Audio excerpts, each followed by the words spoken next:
All right. And yeah, we're on. Let's hit it. Yo, hit what?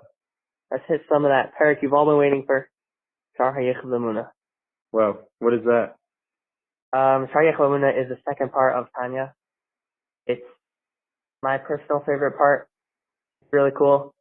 Kobe will tell you about it because I don't know. Oh, will I tell you about it? Oh, you Wow. best please. Wow. Well, what do you know about it? Let's start with that. Basically, from what I understood, is that it's saying that the world is what you see it is like fake. What do you mean by fake? Is the world fake? What does that mean? So the way you see the world is completely fake because nothing that you see it is actually existing, meaning by itself, the way you see it existing. But the world itself is still real. I mean, the world itself. You're only saying that the perception of the world is not real. But Yeah, I think so. But the world itself has to be real. Right. Because you have the Torah in the world. You have it still therefore. And the Torah has mitzvahs, which have reward and punishment. So if the world wasn't real, then how could we have reward and punishment? Well, how could you have reward and punishment if everything you're seeing is fake? What do you mean? So either way, how could you have reward and punishment? Because you can have reward and punishment if the world itself is real, therefore the effects that are caused through the mitzvahs is real. It's only that we don't perceive what's happening.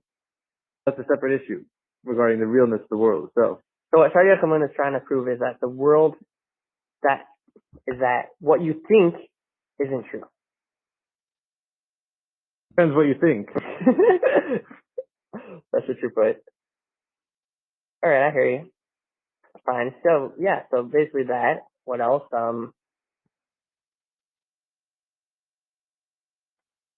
What else? Well, how does it start off? How does Shawr Vihawemoonuh, what does it start off with?